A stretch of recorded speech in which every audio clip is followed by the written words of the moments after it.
3 doors down so you can't ignore it. Hi, Grandma. Have you heard from Mom? There's like a part of me that knows I should feel bad, but I can't feel anything for it. I don't know what to do. I'm not gonna get a birthday or Christmas, and disowned by my entire family. Dude, I'm not even getting to work tomorrow. Shh. Someone's about to get fired. I'll hunt you down like Tyrannosaurus. On the afternoon of November 2nd, 2018, as the Volusia County officers respond to a 911 call about a burglary, little did they know they were actually stepping into the most disturbing case Volusia County had ever seen. 911, where's your emergency? I just got home and my house is completely trashed. It looks like someone broke in the side door. Okay, how long have you been gone? I've been gone all school day. Are you there by yourself? Yeah. How old are you? 15. I need you to take a deep breath. I'm going to ask you a few questions, okay? Okay. My mom's car is here and it's on, and she's not home. And she's supposed to go to work today, and I can't find her. Okay. Your mom's car is there. Is there any other way she ever gets to work? Does she ever get a ride from anyone else? No, the car is on. It's turned on. The car is on, and you're sure she is not there? I searched the entire place. I've been here for like 8 minutes. I've been looking. Okay. I can't find her. I'm right here with you, okay? What's your name? All right, my full name is Gregory Logan Ramos. Is there anybody that has made any threats to your mom or to you? Or No. As the 911 operator is gathering information from 15-year-old Gregory, officers are arriving on the scene. Gail. I copy, thank you. Elaine Cleavenger. Cleavenger? Where does she work? She works at an architecture firm up in Orlando. Is she normally home this time of day? No, she gets home at 6:30. Does she actually leave for work before you? She dropped me off, and then she usually just heads back to the Sunrail and hops in the train with her bike. And Is anybody else over here? What's the guy? my dad and my 2 step-siblings. Where are they at? My dad is on a business trip in Seattle. He'll be back this afternoon at 6:30. Okay. And then the 2 stepchildren have their moms. Okay. But everything is gone. Like, except for like the mounted TV on my wall, there's everything is gone. Hoping to gain some insight into this burglary, 2 officers take a walk through Gregory's house. To their horror and shock, the home had been trashed beyond recognition. Every part of the house has been rifled through. The bedroom's closets are emptied out and dumped all over the floor. In the kitchen, every single cabinet was open and rifled through, including those under the sink. Glass littered the floor of the kitchen as the burglars had taken it upon themselves to smash all the glassware. That's weird. Why is there all this crap up here spilled? There's a broken glass here. Why is all this broken, dude? The damage around the house is more severe than a standard burglary, and the officers can't help but wonder if maybe these burglars had a personal vendetta against Gregory's mother Gail or his family. As the officers make preparations to take 15-year-old Gregory back to the station so he can be comfortable while they process the home, one of the neighbors approaches them. Just say I do have a key to their house, but I haven't been up here since yesterday evening, or after you and I spoke. Yeah. I talked to his parents. Okay. As I told him, this young man has some depression problems really bad. Has she had any issues with him lately? Or? No, not that I know of. While processing continues at the house, Gregory is taken to the station. Seeking comfort and support, he calls Ken Jones, his sponsor with the Police Explorers, a youth program that allows teens interested in law enforcement to learn the basics and help their local sheriff's office. Ken meets Gregory at the station, and the 2 sit down for a chat in the following never-before-seen footage. It's been analyzed by a qualified team, including a licensed professional counselor, a licensed attorney, and a former detective, former licensed polygraph examiner, and former hostage negotiation commander and instructor. While Ken helps calm Gregory down, he notices some bruises on Gregory's face. What happened here? I got in a fight yesterday with one of my friends. I didn't see that yesterday. I had makeup on. Right. It was a conversation with my friends. We got into a disagreement, but I solved the problem. I talked it out with him, and we made up, and he apologized for hitting me, and I accepted his apology. What was his name? We hugged it out. My friend, Joe. Joe? Does the SRD know about the fight? The who? The SRD? School resource officer. No, there was no fight. He just came up. He's like, Greg. And I was like, what? He kind of punched me. He's like, what the hell, dude? I didn't hit back or anything. It was just, right. And I was like, okay, well, calm down. Let's talk it out. We talked it out. And it was just, what's Joe's last name? I don't know. So he's your friend? To be honest with me, Craig, what's his last name? I don't know his last name. Who does know his name? I don't know. Point of the matter is, though, we made up. It was just a conversation that happened. It wasn't anything too important. We talked it out and we hugged, and it was like, dude, I'm sorry. I made a mistake, and he was justified. And I said, I'm sorry for making that mistake. What time this happened yesterday? Ballpark of the afternoon. But I saw you like what? What time did you get out of the fair? Like out there at 7. Okay. I just see that you put makeup on it before you came out. Yeah. Some concealer. Why did you do that? Because I didn't want to work traffic detail with scars on my face. I guess that's reasonable. The longer he chats with Ken, the more Gregory worries about his mother, Gail. Do you know if any developments have been made, if anything happened? They're going to tell you everything that goes on. But I'm trying to make sure that you are the right. Because, when you called me, you were very upset. Yeah, it was just all in a whole bad situation. Okay. Well, she had called me earlier. I could have come down here earlier with you. That's why I wanted to come down here and make sure that you're okay. Look at me for a second. No matter what's happened, it's very important that whatever it is, that you're up front and honest. Even remember what Joe's last name is. Mm-hmm. Because that's important. So what we act upon, and when you tell us things, is what we're going to do. I know. We got to be able to trust you. Mm-hmm. His sponsor, Detective Jones, is acting like a father figure here, telling him to look at him and to be honest. In contrast, Gregory is sitting cross-armed and doesn't appear comfortable. As a 15-year-old kid, he should be panicking and asking about where his mom is, and yet he's oddly calm. I'm not saying you're not telling the truth. I'm just saying for some reason you don't want to tell me Joe's name.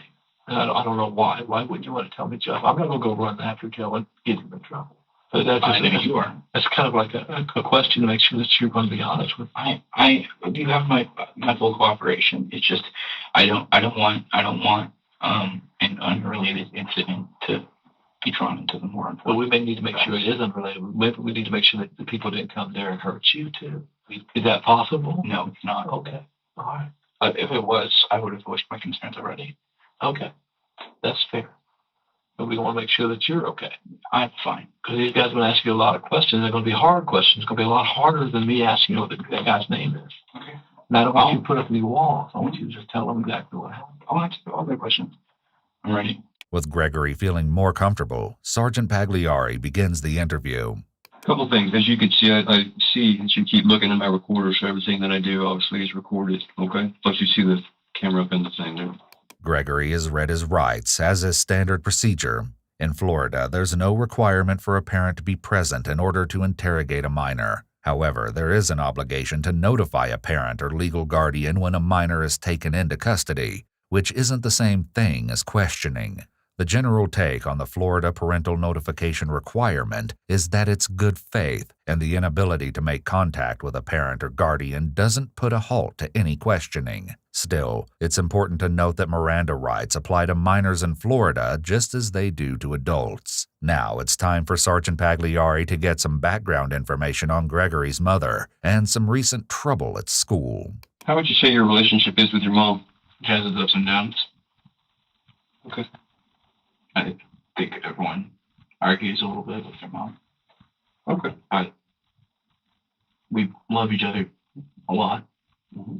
And I really hope she's okay. Have you ever been in trouble with the law before or anything? No, sir. No? Okay. How about trouble in school? Yeah? Mm-hmm. Okay. Having his sponsor in the room should make him feel much more comfortable and relaxed. Yet Gregory has his arms tightly crossed and his nonverbal communication is not in sync with his verbals, indicating he's feeling anxiety. Given the situation, this is understandable. He doesn't know where his mom is and his house has been burglarized. Still, he's very closed off. And I'm just getting background before we get into things. That's all I'm trying to do here. So, like, trouble at school, like how? So I'm trying to think about when it was. Last month, Mm-hmm. I got ISS and an OSS for a day. What is that, sir? I don't know. ISS is in school suspension. OSS is out of school suspension. Okay. Why? What happened? The weekend beforehand, my friend was feeling ill, so I snuck out of my house to go talk to him, and I talked with him, and my friend smoked cigarettes, and he gave me some to take home with me. I put some in my backpack, and I forgot to take them out. So when I was searched randomly at my school, they were found.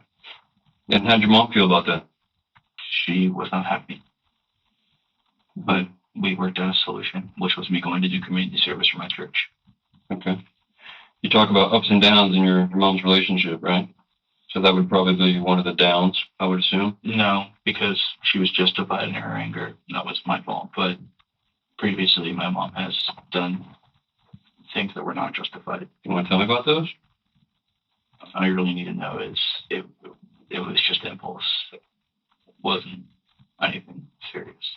Gregory is making an attempt to not only be perceived as a good person by making himself look like someone who would admit it when he did something wrong, but also to control the interview when he adds, all you really need to know, given the fact that he's only 15. This is all very bold. Okay. I'm not here to get your mom in trouble, by the way. Yeah, I know. Okay. All right. So if you think that what you're going to tell me is going to negatively affect what I think about your mother, that's not it at all. It's just hard for me to talk about. Okay. Now that he understands Gregory a bit better, it's time for Pagliari to start creating a timeline from the day before the burglary. Who stayed at your house last night? Who was at my house last night? Yeah. Gregory repeats the question before answering, which gives him a pause to think about what exactly he wants to say. The reason this is a red flag is because the question is simple and straightforward, and not a complex question that requires a lot of thought. Me and my mother. Okay. All right. Now, Detective Jones was talking to you, and I was, again, listening. You were at a fair or something yesterday? Yesterday, I was working parking detail for the Orange City Police Explorers. I was helping park cars at the Volusia County Fair. Do you know what time you came home last night? 8:47, maybe? Why so specific? That's just a time I remember, probably from looking at my phone. The thing with the traffic detail ended early. It was supposed to go until 9, but I think it ended a bit early. And so I got home around just closer to 9. So, yeah. Mom was home? Yeah. Okay. And you guys, when you got home, conversation with Mom, ask how your day was, anything? Yeah. How'd that go? Good. Okay. We talked, we ate dinner. What'd you guys have for dinner? I don't remember. You don't remember what you had? No. It must not have been very eventful. No, it's just like a regular night. There's a slight upward inflection when Gregory answers good. This often indicates a bit of uncertainty. When you got home, conversation with Mom, ask how your day was, anything? Yeah. How'd that go? Good. The rest of Gregory's answers are also short and vague, but most interestingly, he also seems to be emphasizing that last night was, as he said, just like every other night. All of this together seems to suggest the opposite of what Gregory is saying, and something about last night was not good or like every other. So Mom doesn't make good food? Because it seems to me dinner's never eventful. Is that what you're telling me? I know. Because when I find her and tell her, I'm going to say, listen, Greg says the dinner's uneventful.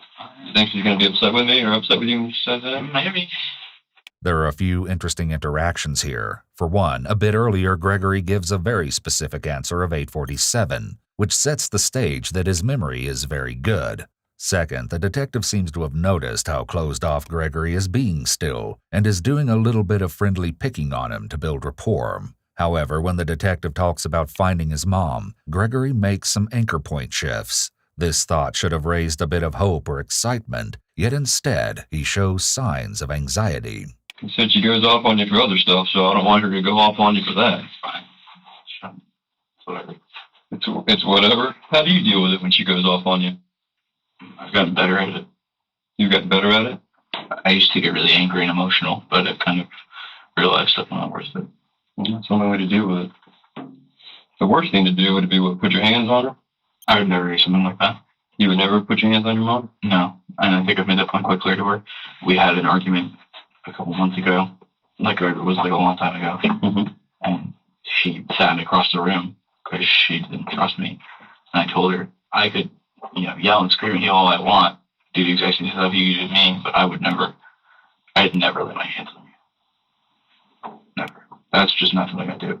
Gregory repeats the statement that he would never lay his hands on his mother, and then makes some convincing character reference statements. It's clear that he's working really hard to be seen as a calm, non-violent person who couldn't have hurt his mom. It makes you wonder why he feels the need to emphasize this when she's just missing at this point. Sergeant Pagliari begins building a timeline. Okay, what happened this morning? I slept in. My alarm was not set. She woke me up around 6:20. I sleep in my clothes. So what you're wearing right now is what you wore to school? No, I changed shirts when I got home. Okay. I was sweaty. This is an odd detail. Why would Gregory even think of changing his shirt when he came home and found his house burglarized and his mother missing? But your pants and shoes are the same? Yes. And your socks? You got you? Yeah. Okay. So 6:20 you slept in, okay? Mom came woke you up. Fired up, huh? She wasn't angry. Okay. So tell me what happened. She's like, okay, you gotta get up now. Go brush your teeth and pile in the car. So I grabbed my backpack. I went and brushed my teeth, took out my retainer, kind of messed with my hair a bit, and then I got in the car. So what time do you think you got to school? Honestly, I have no idea. Can't look at your phone? It's probably in the ballpark of like 6:40. Okay. It's certainly interesting that a few minutes ago, Gregory could remember the exact minute he got home, but now he honestly has no clue what time he got to school. Talk to anybody when you got there? Hey, what's up? You got friends at school? Yes. Who'd you talk to? First person you saw at school was who? First person I saw. Mm-hmm.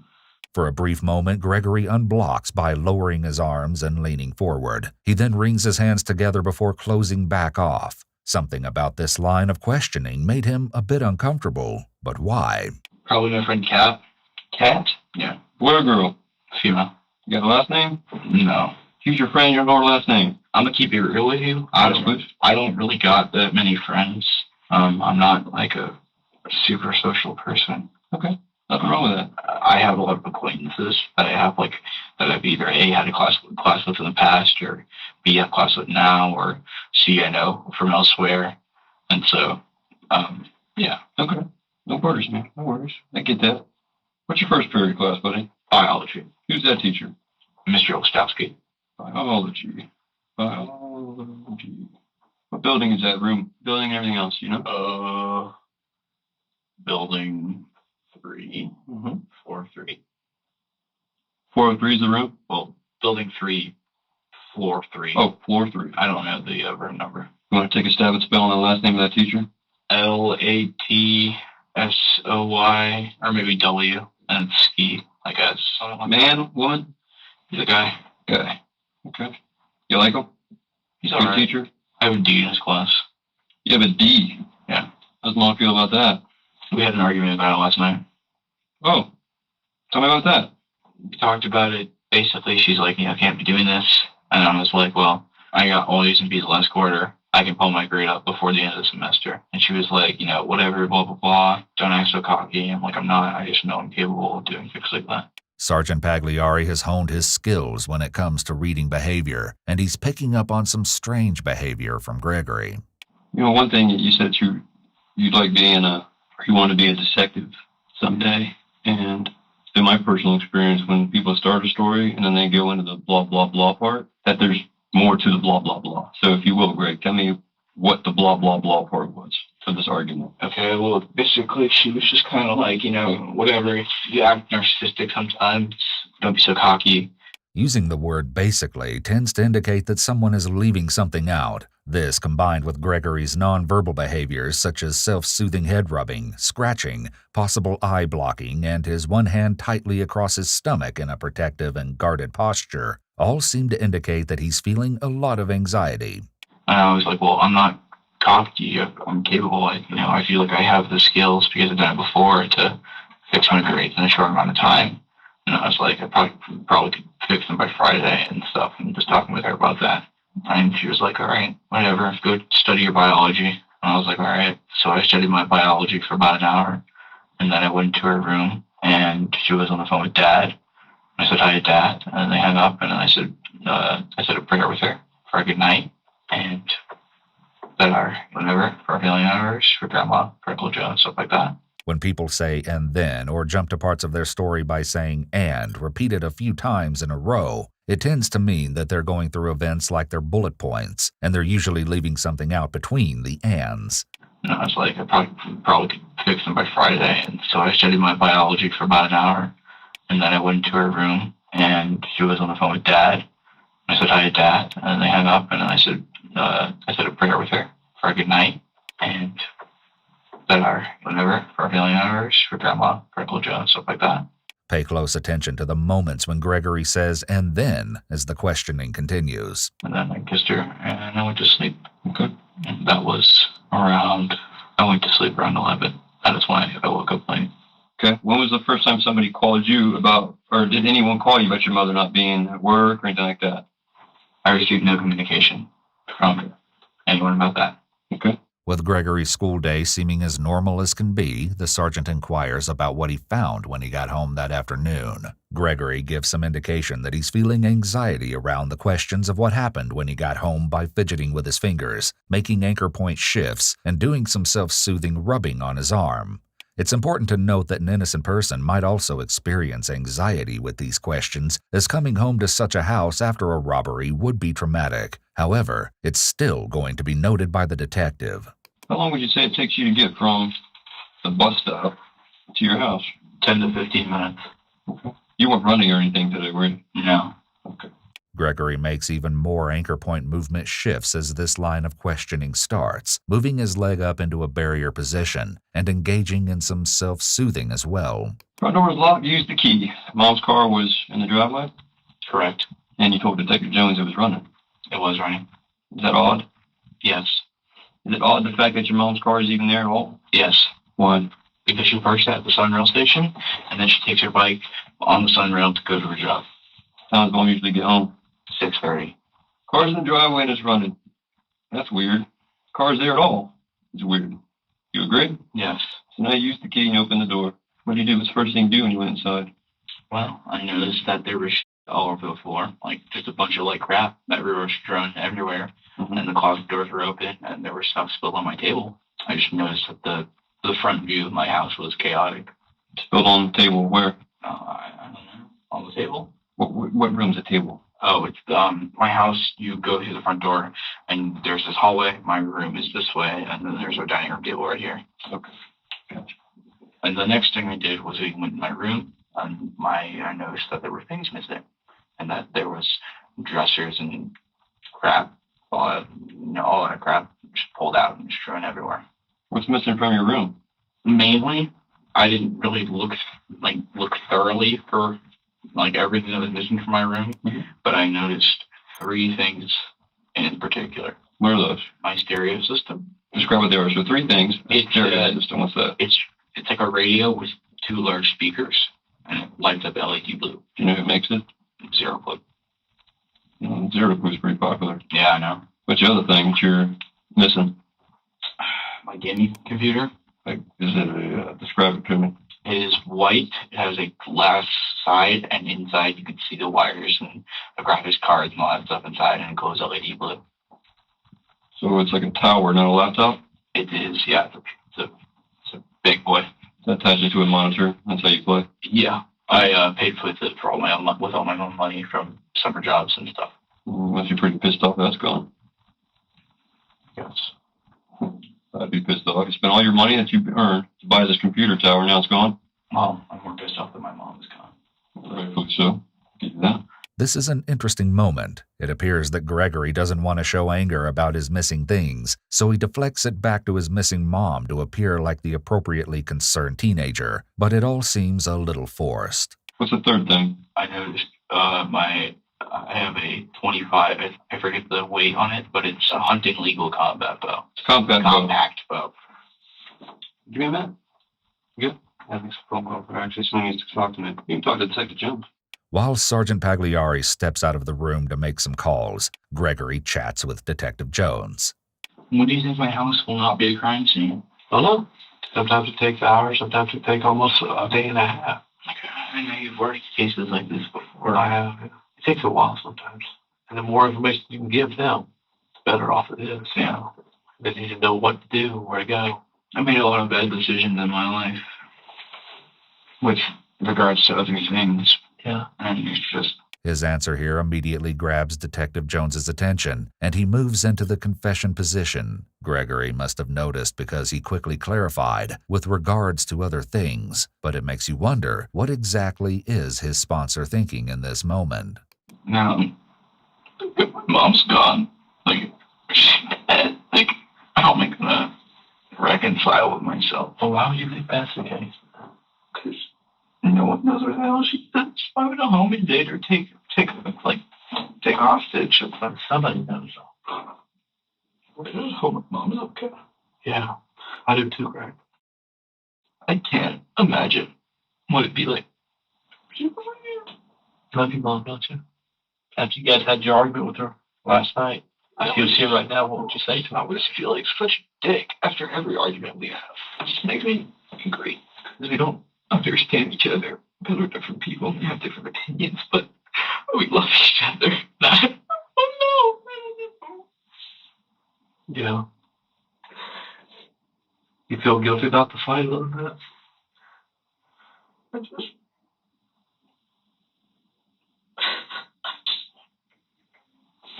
What? I just wish I hope she's safe. Did you say you want her back? Where is she? Why is she gone?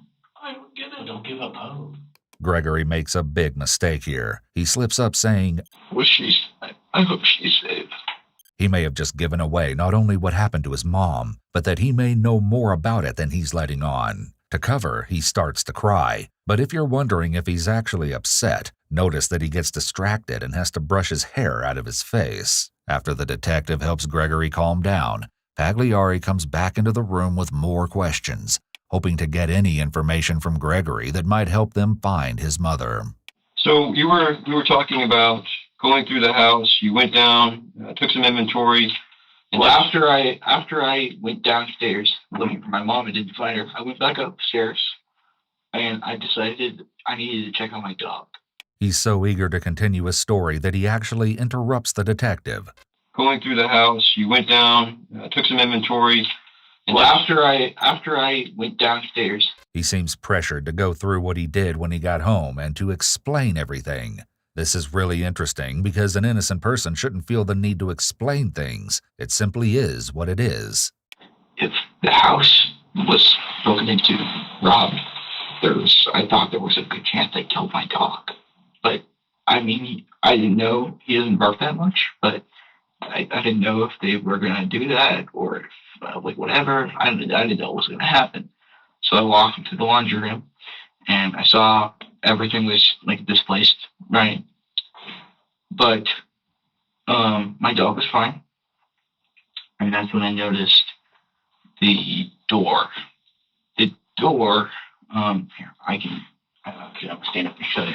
You want to stand up and show me? Okay. So let's say this is the knob for the door, and there's a deadbolt here. The deadbolt was unlocked, right?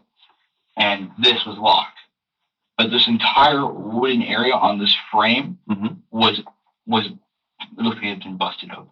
Like the force of the door was so powerful that it had literally broken the wood. I recognized that as someone kicking in the door. It's odd that Gregory thinks this is something he needs to demonstrate. It's more likely that he feels the need to burn off nervous energy. Why do you think that? Because either that or they somehow forced the door open, but it had to be a strong enough force to break this, to break a lock. Basically, it has to be strong enough to do that. Sure. So, did you think that? Yeah. The force and everything you're talking about here is just because of that, based off your explorer training? Common sense. Common sense. I'm just thinking out loud, you have to be able to be either strong enough or there needs to be a certain amount of force for the wood, a door frame to basically crack and make the lock give out. Sure. As Gregory draws out a layout of his home for Sergeant Pagliari, he mentions something odd that he noticed in his mother's room. I made it to the master bedroom, and it was just really bad. It was terrible in there. And One thing I noticed was that the bed was at an angle. What's it supposed to be? It's supposed to be straight on. Okay. Now, there's a dresser here. There's a dresser here. There's a couple bookshelves, and there's a mirror here, and then there's a dresser here. And then that's the bathroom going on. But that bed was out of place. That's one of the major things I noticed was that the bed was out of place. There's been a shift in how Gregory answers these questions, and he's much more open to talking about things that have nothing to do with his mother. So after I surveyed the house and looked for my mom, I called the cops. I'm pretty sure you know the rest of the story. Yeah. Did you see, okay. There's one thing I want to ask you about. You said you came home from school and you wore different clothes to school. So you went through the whole house, you did all this surveying and everything.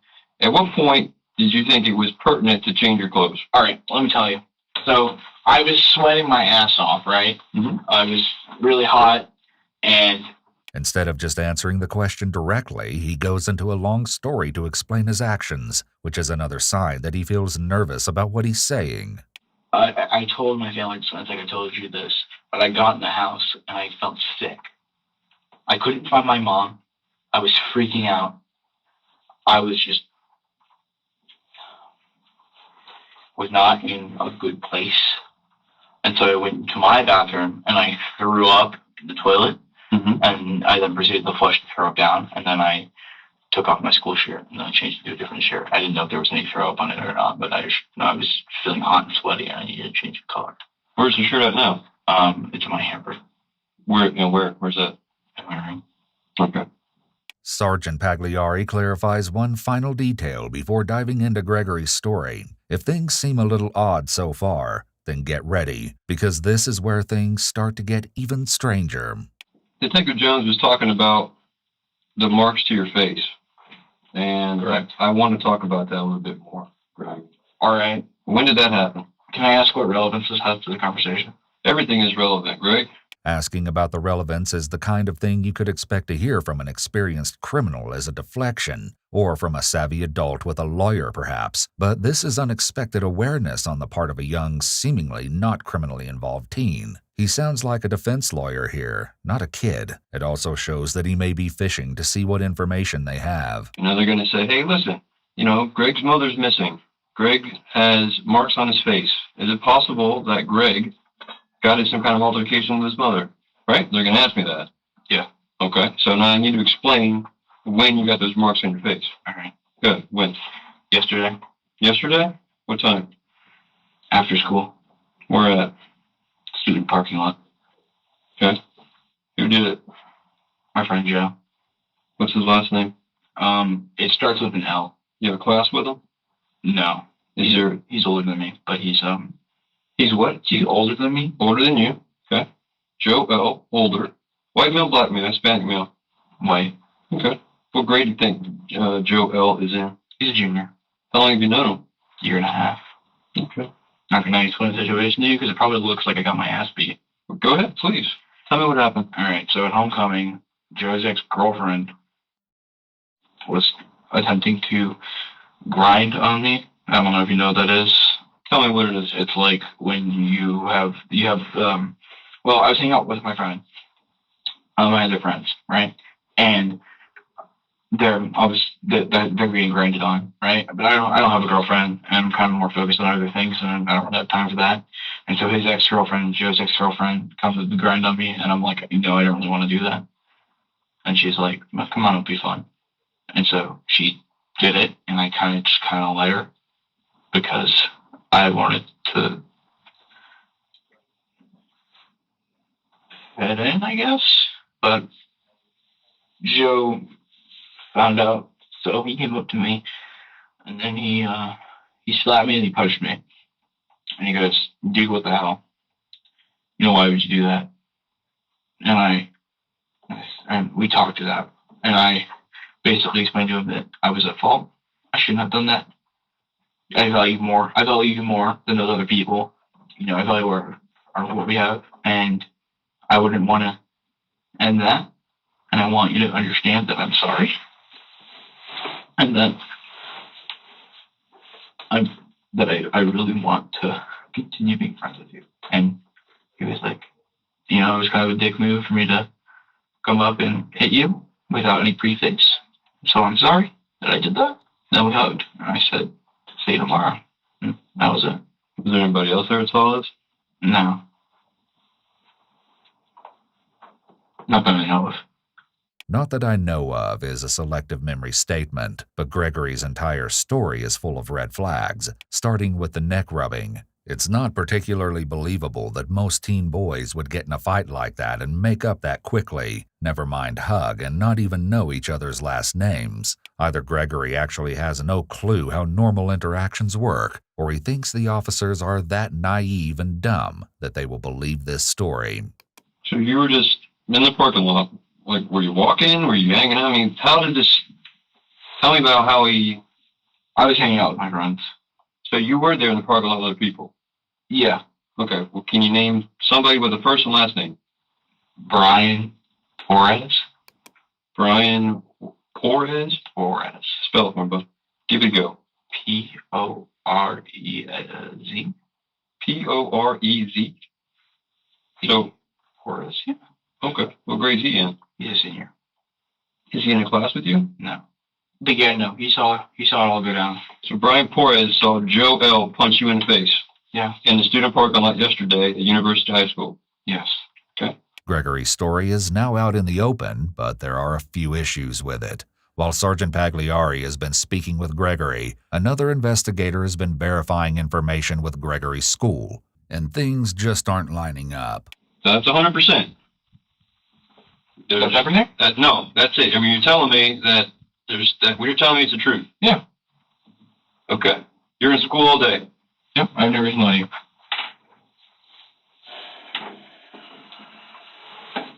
Should I believe everything that you told me today, Greg?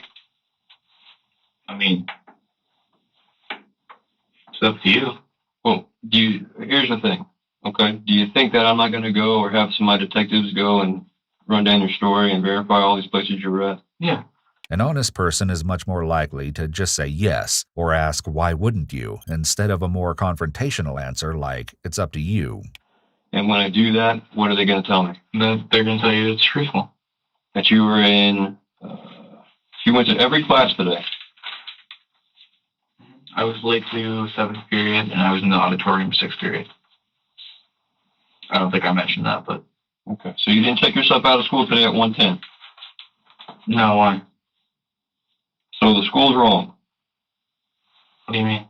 So if the school tells me that Greg checked himself out of school today at 1:10 p.m., that's wrong. Yeah, because I was there all day. Okay. So if Mr. Dye tells me you weren't in school today in his class, he's wrong. No. No, he's not wrong. But I didn't leave the school. So you lied to me. Oh, I didn't leave the school. You asked if I left the school. I said no. You lied to me. Period. I don't give a damn what it's about. You lied to me. Yeah. What happened?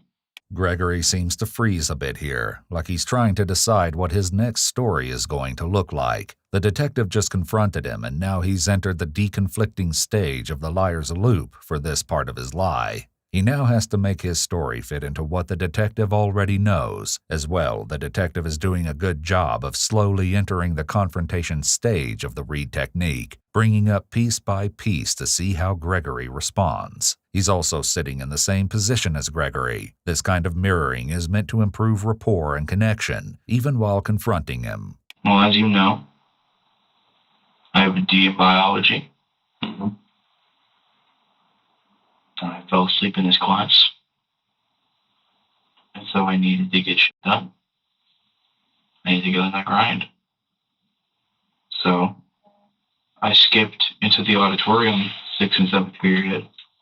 And I sat down and I took that time and I did my bio homework and the stuff I needed to do for bio because I'm missing a frick ton of assignments in there. I think I'm missing 6. Those need to be done. So why would the school say you checked yourself out at 1:10? Because I would show up absent for both of those classes. You can't check yourself out. It's hard to tell if Gregory is being genuine, but if he's willing to lie about something like this, Then what else could he be lying about? Why'd you lie to me about stupid as biology? Because I don't want you to have a bad opinion of me. Because I want you to understand I've done a lot of wrong things in my life. And I acknowledge that. I don't make the best decisions. But if something serious as this, or my mom is missing, I need you to, not have a bad opinion of me. My opinion of you, Greg, is whatever you tell me. My job is not here to make judgments, good, bad, or indifferent. My job is to get as much as I can from you to help find your mother. Now, when you lie to me, even if it's a little bit, yeah, you lose some credibility. And you can get all upset and cry about it. That's just the way that it goes. No, I get it. You hear what I'm saying? No, I hear what you're saying. And then I get these things about, well, who's the guy that drove you? I don't know. Brian something.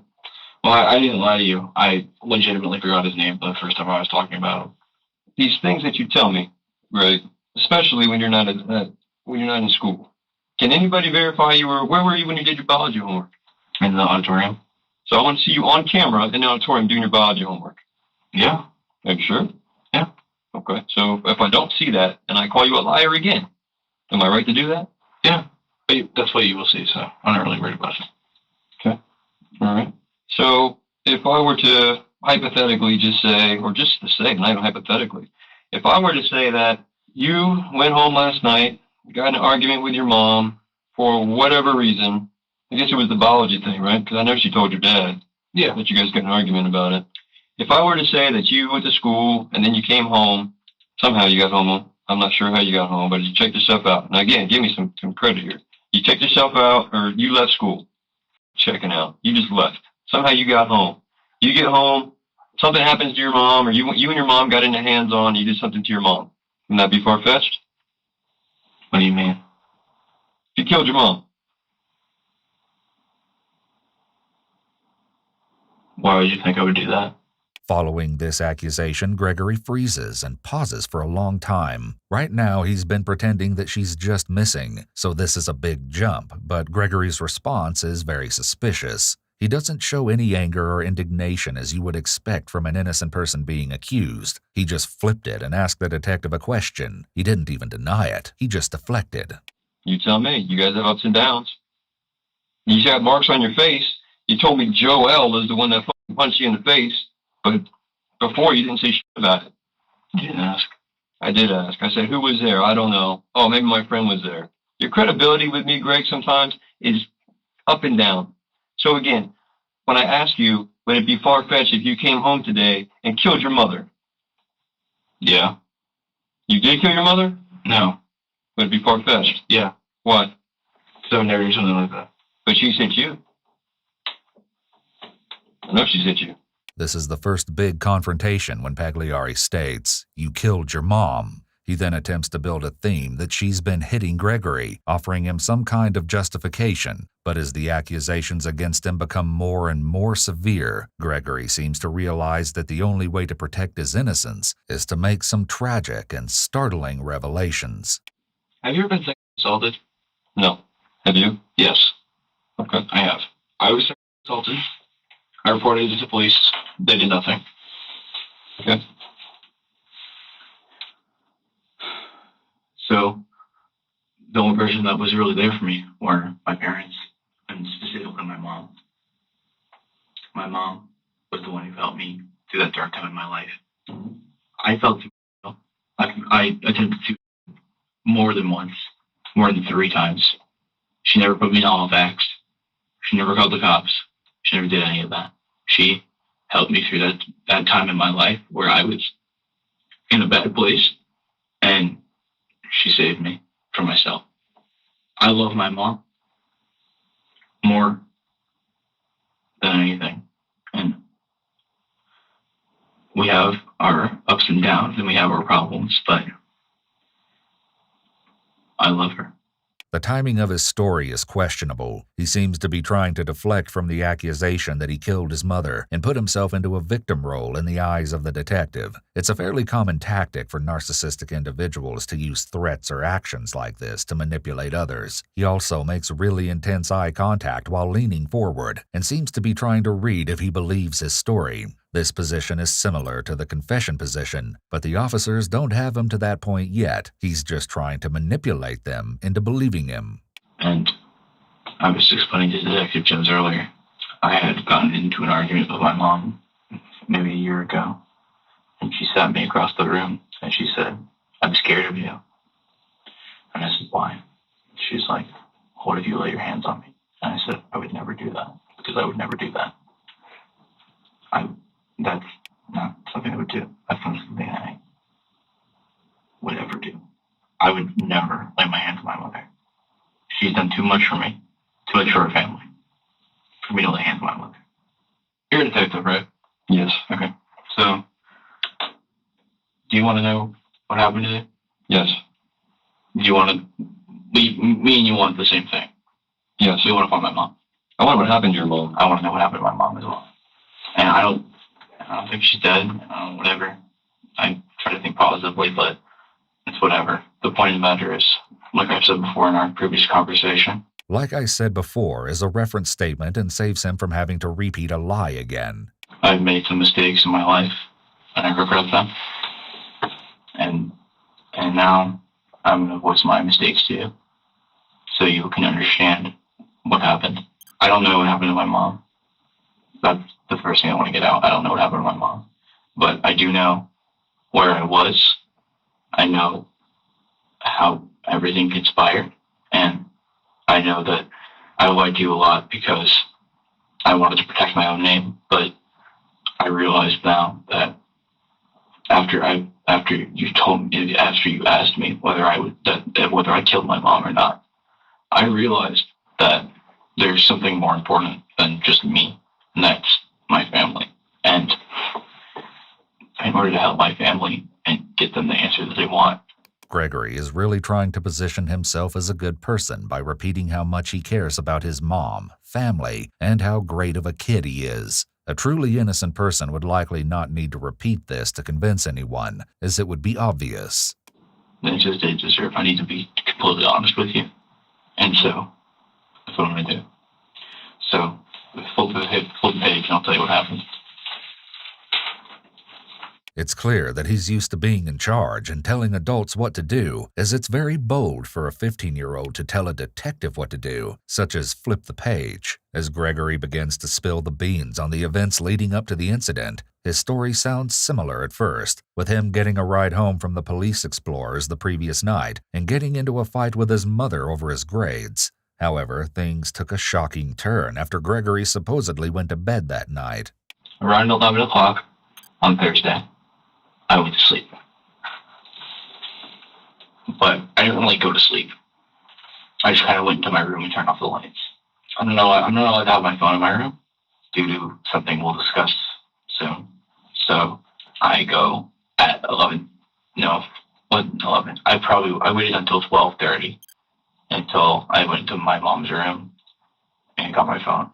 As he launches into this story, Gregory includes a ton of unnecessary details to try to appear honest. This type of embellishment is an attempt to bury the story in the details. It's also interesting because it can help manage the anxiety of being dishonest by including all these tidbits of over-honesty in the story. With this many details, it's almost like he's attempting to derail the conversation away from finding his mom by going into so many tangents. I then proceeded to call my friends to come pick me up, and I snuck out of my window, and I got picked up by my friends. I then went to...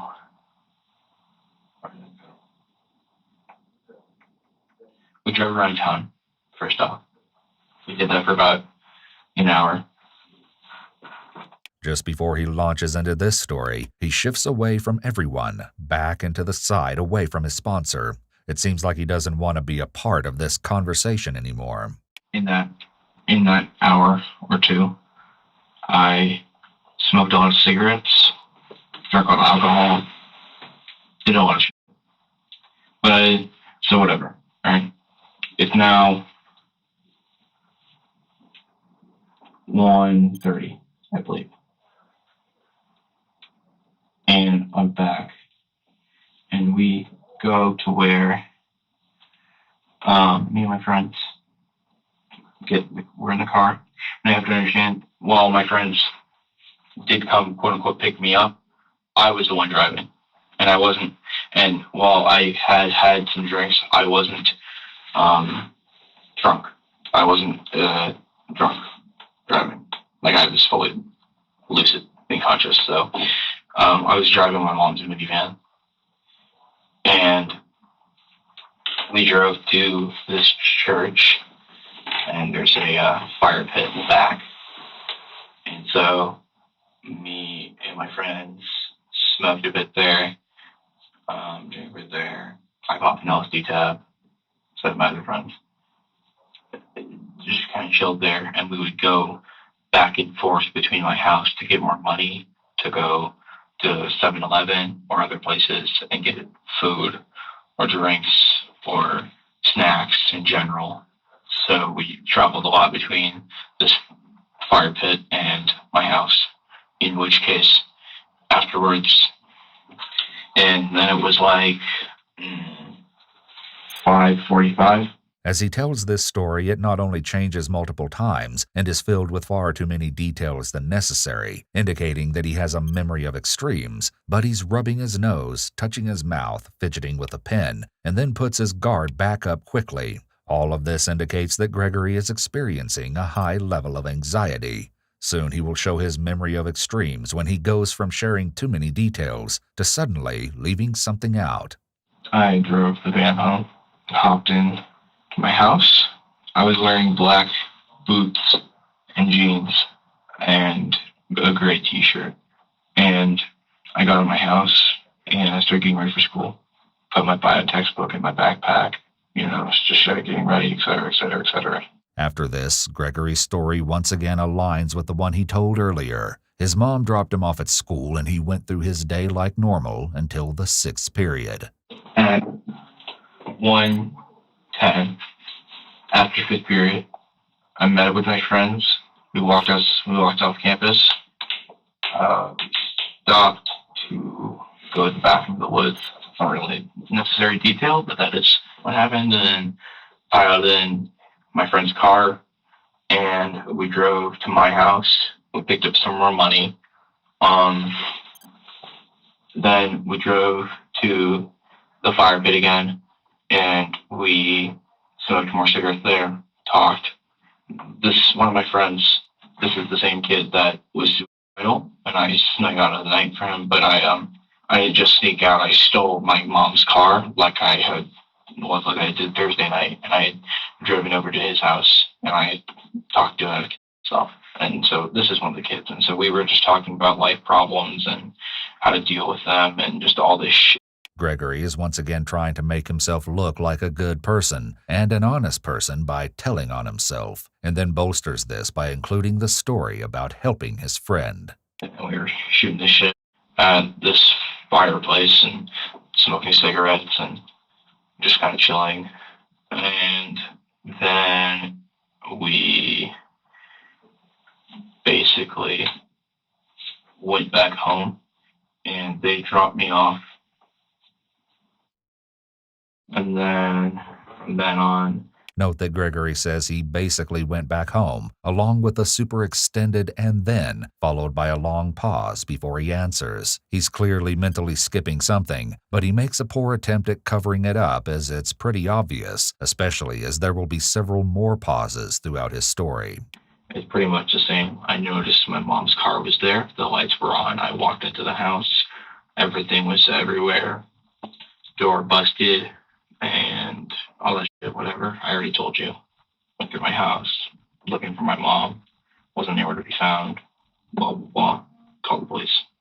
Finally, after hours of interrogation, Gregory begins to divulge some of the truth. At face value, this information might not seem relevant to finding Gregory's mother, but Sergeant Pagliari has a suspicion that it just might be more important to the case than anyone realizes. Who were you with last night? What's their names? Brian Porres and Dylan Square. How did you get out of the house? Window. Or your bedroom? Yeah. You're wearing black boots, jeans, black jeans, right? Oh, by the way, I forgot to tell you, I dumped all of this clothing because I smelled like smoke. Okay. So black boots, though, black jeans. Right? They weren't black jeans, but they were just jeans. Blue jeans? Yeah. Okay.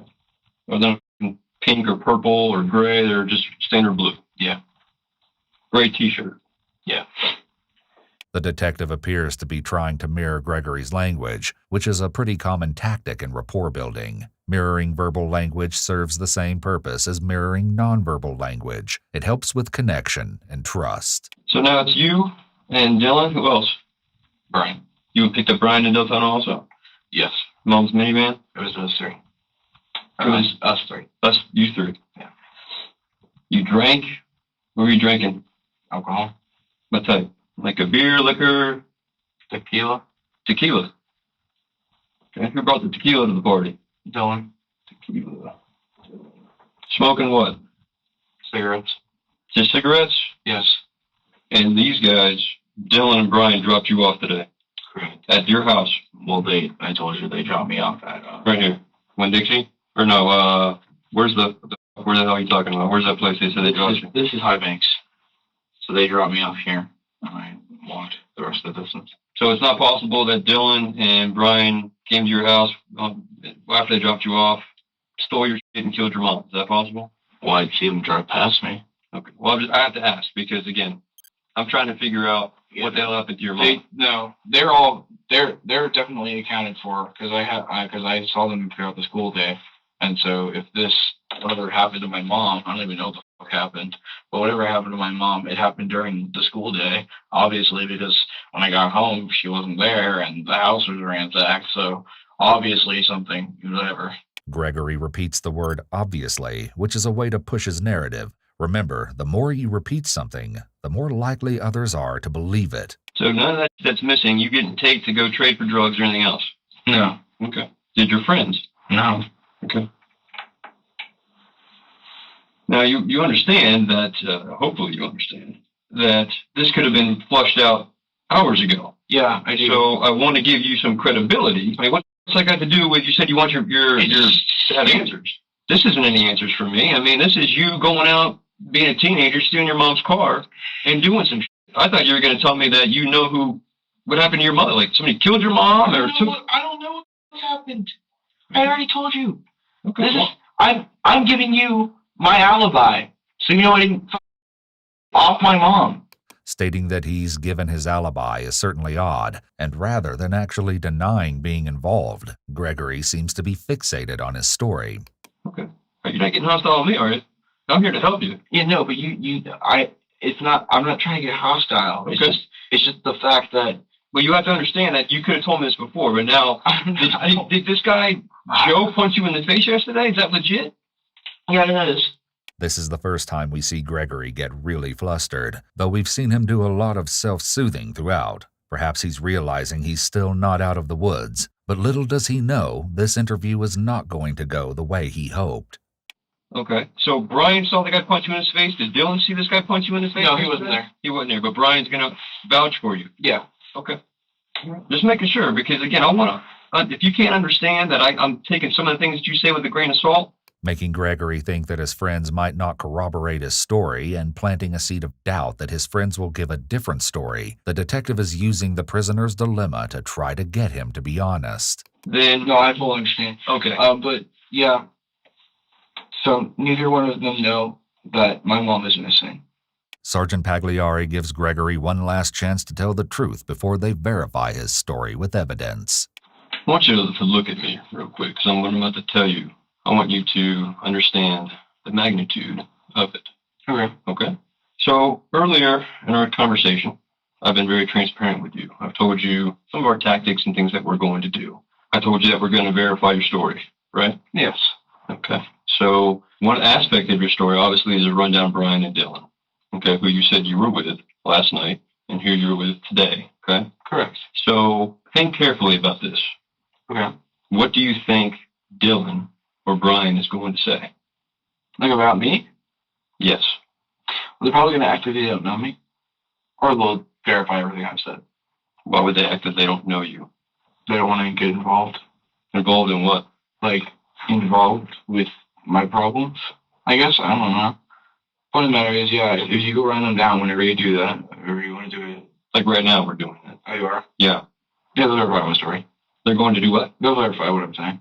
Which is that you have nothing to do with the murder of your mother. My mom was murdered? What do you think? I don't know. I didn't think she was murdered. While Gregory continues to sit in the hot seat, two other detectives sit down with his friend Dylan Siglarek. Little do they know, Dylan is about to break their case wide open. Yeah, I'm done. What's going on, man? Not much. How you doing today? Steve Wheeler. I'm a detective with the Sheriff's Office. Detective Mike Cox. How are you? Pretty alright. How you doing? Mind if we have a moment of your time? Yeah. You already have an idea what you're doing? Anybody contact you about anything? No. Okay. Have you talked to Greg today? I saw him at school. How good of friends are you guys? I mean, I talked to him, but we're not like super close. Okay. Who's he super close with? I don't really know. I don't talk to him that much to really find out. I only have like 2 close friends myself, so. Okay. Who are your close friends? There's Brian. He's a really good friend of mine, and then really Brian. He's like the only person I talk to on a daily basis. What's his last name? Porras. Porras? Porras. Do you know another kid named Joey? Joey Jr. or something like that? That may be friends with Greg. No. I mean, I don't know people by names really. So like I might have seen them, but I don't know them. While this isn't definitive proof of whether or not Gregory's story so far has been true, there seems to be some discrepancies in the statements given by both of the boys. Dylan doesn't know who Joel is, and maybe it's because there's an entirely different reason that Gregory has scratches on his face. Not only that, but he also seems to be downplaying his relationship with Gregory. According to Gregory, he had saved Dylan from taking his own life. It seems strange that Dylan wouldn't consider Gregory a close friend after such an incident. Have you ever gone to Greg's house? Yeah, I'm in a Greg's house. Okay. When do you think the last time was you were over there? I mean, probably last time I worked with him, right? Last time I worked with him. So like Saturday. Okay, so recent. Like, is he okay though? So Greg is fine. Okay. Dad's fine. Everybody's fine except his mom. That's the problem. Is his mom is gone. We don't know where she's We have at. no idea where this lady is at. We have zero idea where this lady is at. And that's why we're here talking to you, because we know you're friends with Greg. Yeah, I was just worried for him. Yeah. Greg's fine. I mean, he looks like he got in a fight. He said he got in a fight today at school, which is why we were trying to figure out what was going on there, because it's going with all the leads that we possibly can. So For now, Dylan is aware that he needs to watch everything he says, but later on, he won't be so careful. As soon as he mistakenly thinks the cameras aren't rolling, he will make some truly shocking statements without realizing he's being recorded. she's missing today? Yeah. Yes. She's missing today. She's missing right now. And they have no idea where this lady went. There's some unusual circumstances around it that it's abnormal. And Enough abnormality to get a bunch of detectives out here. yeah, we were both at home and they called us and said, "Hey, we need you guys to come in. We need you guys to start talking." With some general information gathered from Dylan, the detectives start verifying his story. The only time you saw Greg today was in the morning and in the afternoon at lunch, and you haven't seen him since? I didn't really see him, no. What do you mean you didn't really see him? Like, I didn't face-to-face kind of thing. I saw him walking, but When? after lunch and then before I left. Okay, but not out of school. No, And Greg never left early and got a ride with you guys at all? no. I was with Brian. It's clear that Dylan and Brian are incredibly close and seemingly spent the day together. Wanting to make sure that they have every angle on this story, detectives are sent to question Brian as well. How you doing, sir? Are you Brian? Shut up! Yeah. Hey, Brian, I'm Detective Wheeler. This is Detective Johnson. Yeah. We need to talk to you. So if you come in and talk to you? Here, let me step out real quick. Sorry, you just woke me up. Sorry, man. All right, well, here's the deal, man. We need to talk to you about that burglary happened over at Greg's house today. Okay. You know anything about it? He messaged me that something happened. That's all I've heard, though. Yeah. Did you see Greg today? That's cool. What time? From last I saw him was lunch. Did you see him after lunch? What? Did you see him after lunch? No, I was in class. That's really like one of the last times I saw him, So far, it seems like Brian and Dylan's stories are adding up. However, it doesn't take long before Dylan makes a mistake. Did you ever know Greg to have how do I describe this? A mean streak, per se, in him? You ever seen him get angry? Like anger issues? Angry, yeah. Any indication that he has it in him? Does he have a lot of anger built up? Does he have a lot of animosity against anything or anyone? Like have hate for anything, but He has anger, yeah. What's he have anger about? Just, he's like anyone, something little, it just make him angry out of nowhere. Did you ever see him snap? No, I've never seen him snap. How do you know he has anger? Because I've just seen him angry, like, about stuff. What kind of things? I didn't really ask about it. It's not really my thing to know. How did he act when he was angry? I mean, does He shut down? Does he get fired up? Does he shuts down. He just doesn't want to talk to anyone when he gets angry. Has he given you anything to hold of his from that house? Last week he let me borrow his bow, if you want that. What'd you borrow it for? I just thought it was cool. I actually don't even know how to shoot it. So what'd you borrow it for? I thought it was cool. So you thought it'd just be cool to have in your room? Yeah. I collect like stuff like that. Like I have a knife that's also a lighter. Just interesting stuff. What were you gonna do with the bow? Look at it? Yeah, pretty much. You were gonna shoot it at all? I don't know. Was there arrows with it? No. It was just the bow. I have no idea how to shoot it. So that kind of seems odd, though. Most thing I've ever shot is a BB gun, to be honest. This is an immediate red flag for the detectives. Gregory had listed his bow as one of the items that were stolen from his house. If Dylan has possession of the bow, that means either he stole it or Gregory lied to the sergeant. I'm going to ask you a couple more things. Yeah. I swear from the information you're about to give me is true and correct, that's your knowledge? Okay. You and Greg left school together today, didn't you? You didn't walk off campus today? I walked off campus. Did Greg walk with you? I walked with Brian. Okay, you walked with Brian. Mm-hmm. And where did you walk to? To Brian's truck. Okay. Tractor. His what? Tractor. His tractor. And you went where? I went here. And what did you do when you got here? I grabbed my clothes. Okay. Me and Brian drove around, and I went to work. Although Dylan is claiming that he's telling the truth, his story is quickly starting to contradict Brian's. So I picked up Greg this morning, right? After I picked up Dylan. And then there's morning times I really don't talk to them. I just pick them up and bring them to school because I'm tired. I'm not a morning person at all. And then I went to school, went through my classes like usual. Lunchtime, I saw him again. And then after lunch, that's really like one of the last times I saw him. So, what time do you leave school?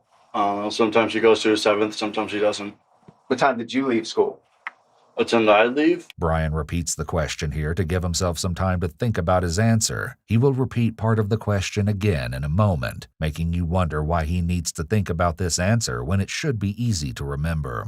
I left after 5th period. Who'd you take with you? With me, it was me and Dylan. And?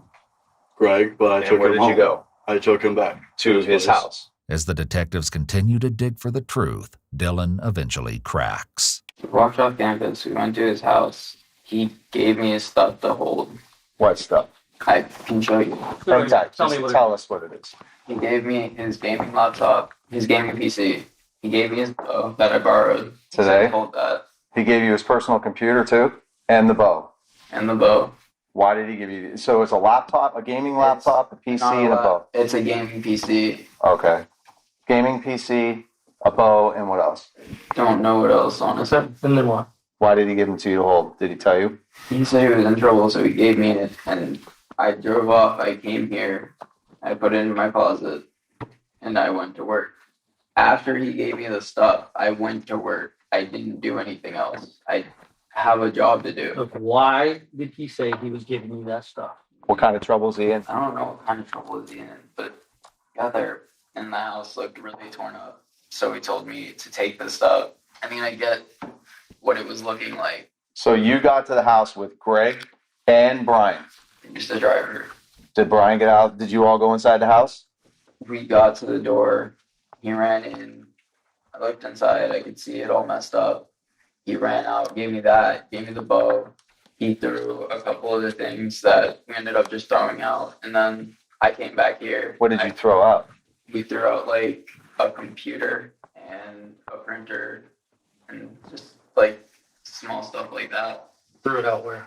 We just found a random dumpster and threw it in there. Where's this random dumpster? The Winn-Dixie parking lot. With this confession from Dylan, all of the supposedly stolen items mentioned by Gregory are now accounted for. As detectives try to find out what kind of trouble Gregory might have been in, Dylan makes a shocking and disturbing confession. I'm sorry for lying. I know, but now's the time to get it all out. All of it. So tell us what happened. I mean, he's done this much. He's given you personal items for you to hide or to hold. That's not suspicious to you, and it's not suspicious to you that you guys hold on. Dylan knows. He knows. Yeah. Yeah. Tell him. Yep. Tell us what happened. It's okay, man. It's not on you. Pretty much what happened. Me and Brian were driving to school this morning, and he called me and Brian. Said, "Hey, something big happened." He wouldn't say it on the phone, so me and him had to go get him. Then he gets in the car, and he says, "I did it. I really did it. I killed my mother." So we drove to school. We did the entire day. We left early, and we get back to the house. He says, "Take this." Greg did say something happened to his mother. It was kind of fuzzy because he seemed like he was kind of shooken up. So he said something happened, and like I said, he was really shooken. So he told me something about how his house is messed up. So we went over there, and he asked if I could take some of his stuff, right? He said he needed to get rid of some of the stuff in his house. So we go in there, and we grab some of the stuff out of his house. So you did go in the house? Yes, and we put it in the tracker. And he told us what needed to be like kept and what needed to be thrown away. So we stopped and we threw away, like you said, the printer, the jukebox. Yeah. Where else did we stop? The church, right up there in High Banks. What happened at the church, buddy? Greg he put one of the, like a trunk.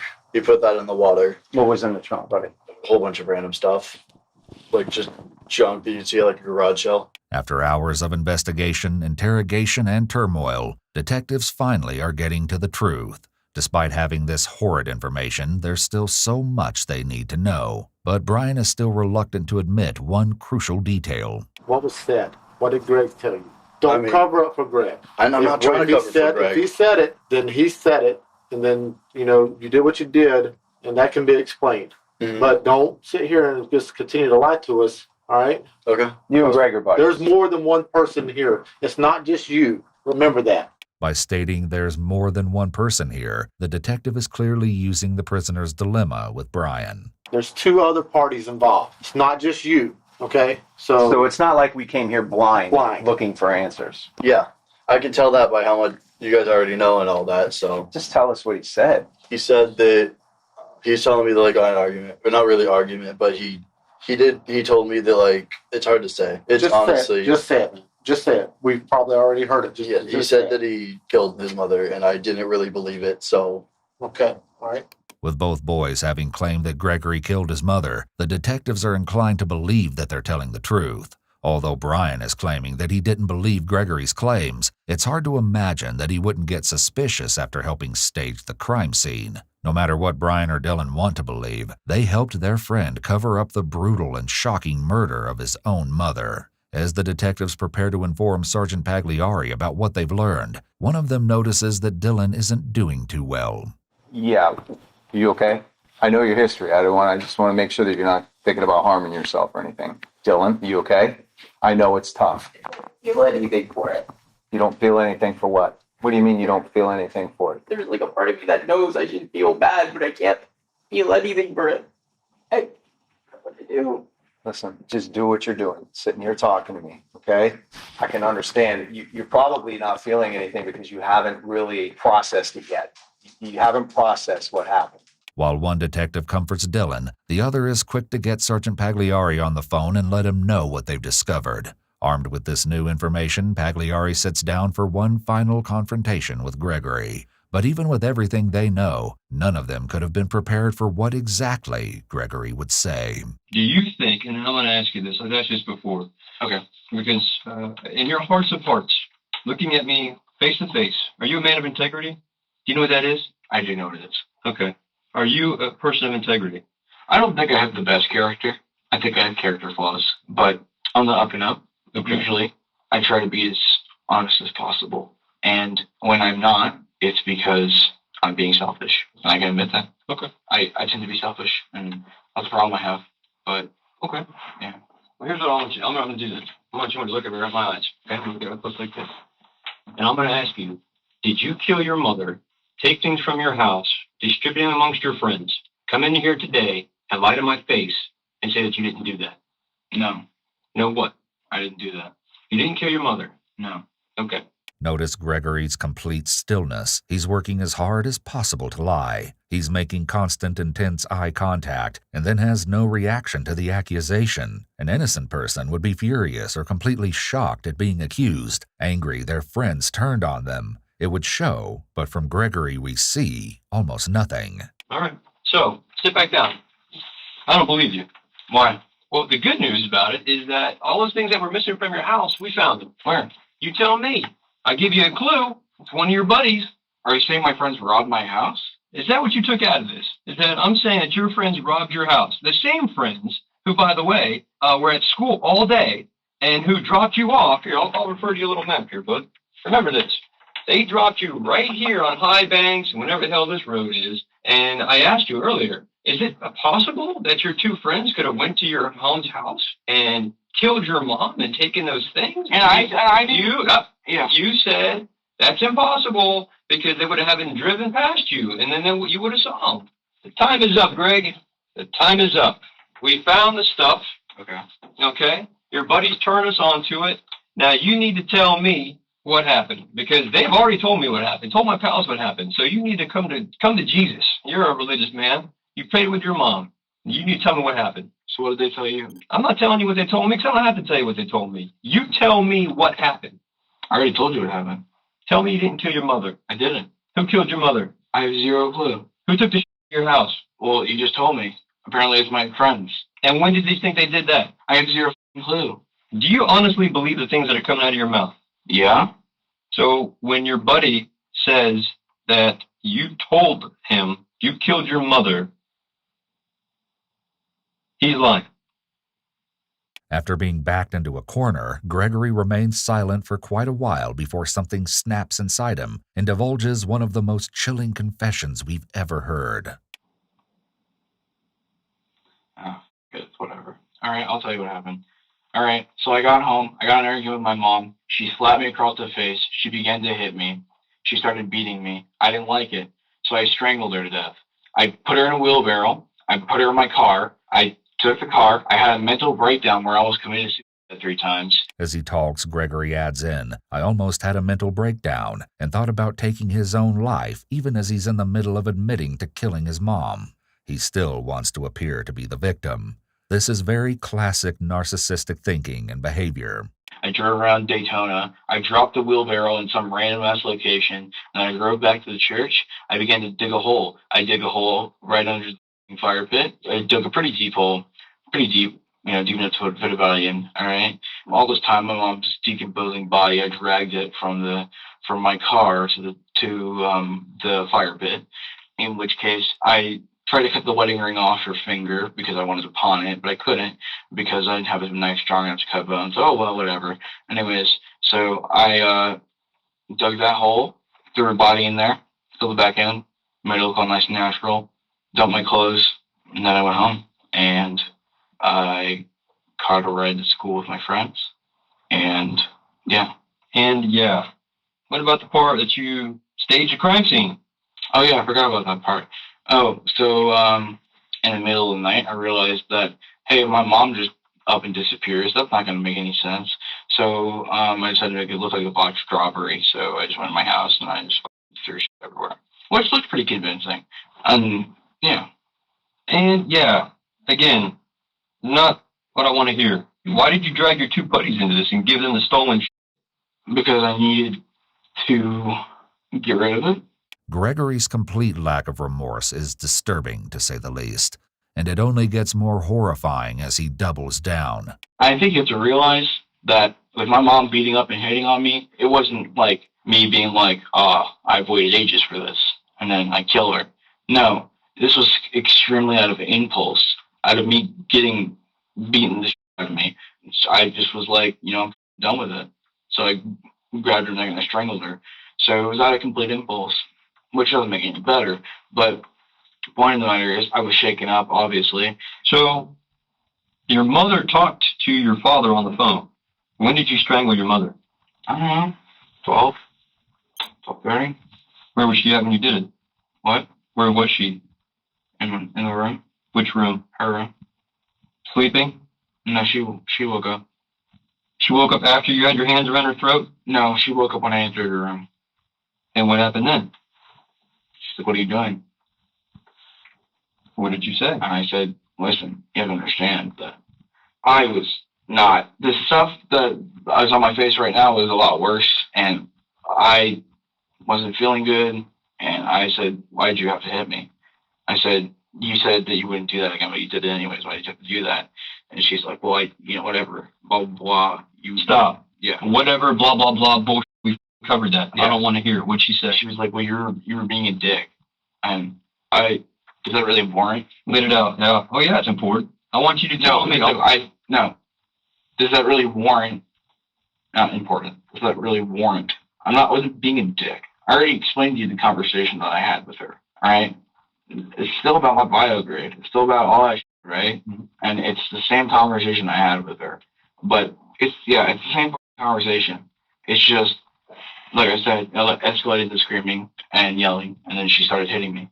And I did not hit back. I did not punch her back because, like I said, I wouldn't do that. Gregory is making a lot of referral statements by saying, like I said, over and over. He's trying to find a way to maintain his story wasn't complete lies by pointing out the pieces of truth he said before. Until I realized that if I let her keep on beating me around and basically letting her just do whatever she wanted, that eventually it was either going to be me or her. And so I made a decision.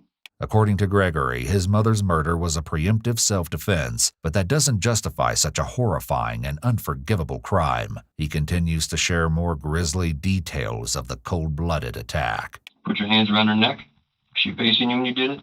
Yeah. You extend your arms and put your hands around her throat? Yes. And squeezed? Yep. What did she do? I mean, what can you do in that situation? You tell me what she was doing. Well, I forced her onto the ground and I was strangling her. And she was trying, she was clawing my arm, she was whatever. I mean, you can probably see on my hand where in this crease here, I was putting so much stress on it because I was over it. I realized that it was either her getting so angry with me one day that she just takes out a kitchen knife and stabs me, or it was me getting so angry with her that I strangled her to death. And so I took the latter because I didn't want her to kill me. I didn't think that was fitting. That wouldn't have worked out. So I just took action instead. Gregory seems to really struggle to come up with an explanation here. I didn't think that was fitting is particularly odd phrasing in the middle of a confession. Though he admitted he killed her, he's trying his hardest to make it self-defense with a roundabout justification. Though it sounds completely unbelievable, it's likely he's probably actually convinced himself of this. You throw her, you force her to the floor, and you choke the life out of her. How'd that make you feel? I felt nothing. How long did it take? 30 minutes.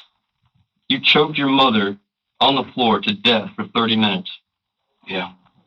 How'd you know she was dead? Okay, well, actually, let me rephrase this. I choked her to death, and I thought she was dead, and I went to go get the wheelbarrow, and then she was moving, so I had to get back on top of her and finish the job. And then once she wasn't resisting when I was dragging her dead body across the floor, I knew she was dead. Gregory continues with his crude and detached tone as he describes how he disposed of his mother's body. Well, listen, dead bodies are heavy. They're a pain in the ass to carry. I was like, all right, well, this is easy. Simple fireman's carry, right? I'm just going to pick her up, whatever, bring her to the car, throw her in there. Nah, this is heavy. So I got the wheelbarrow, I dragged her out to the stairs, and then I positioned the wheelbarrow in the way so I could basically muscle her body into the wheelbarrow just perfect enough to where I could get her into the car, actually into the wheelbarrow without having to, break my bag. Okay. So you take her to the car. Where do you put her in the minivan? I just shoved her in there. In the very back? Yeah. Open up the trunk, just kind of. I put 2 belts around her legs, and then I dragged her into the car. 2 belts around her legs and dragged her into the car? Yeah, I tied 2 belts. I had like a belt around her ankle and a belt around her ankle, and then I tied them together, and I used it as a crutch. So you were in the van and just dragged her, from inside the van and dragged her from the wheelbarrow into the back of the van? Yeah, it was a bit to do, but yeah, I did it. As Gregory describes his next steps, we get a fascinating glimpse into the twisted mind of a teenage murderer. Okay. So you pull her into the back of the car, and then where do you go? Well, I threw a wheelbarrow in there, and I was like, and I got the shovel, and I was like, okay, let's do this. Whatever, it's easy. Yeah, no. Then I had a mental breakdown. I was like, holy shit, blah, blah, whatever. Nope. Blah, blah, whatever. What's that mean? Fill it in. Like, whatever, holy shit, what am I doing? And, or whatever, destroying my future, blah, blah, blah, whatever. The repeated blah blah blah statements show the fascinating but disturbing dichotomy of how Gregory presents as intelligent as well as very childish. This is the hallmark of most teens, but it's extremely chilling when tied to discussing murder. Basically I was basically reasoning with myself, do I deserve to live? And I realized that I did the thing I did out of self-defense. I mean, sure, she wasn't hitting me in the moment, but it would have eventually just gotten worse and worse and worse. It's always gotten worse and worse and worse over the years. But it was just a matter of time. I was on the highway. I was driving and then I realized, I had lots of thoughts going through my head.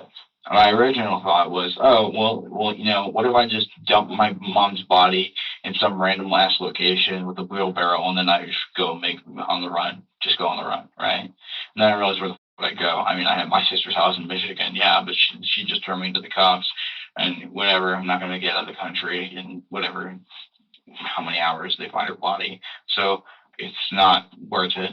And I was like, well, I could just go into oncoming traffic. I mean, it's really busy in this area for some reason. I could just move my car into oncoming traffic and myself. And I was like, nah, it's a pussy ass way to go. I'm not going to do that. Right. So I just decided, I guess we're just back at square one. So I'm going to go back to where I started.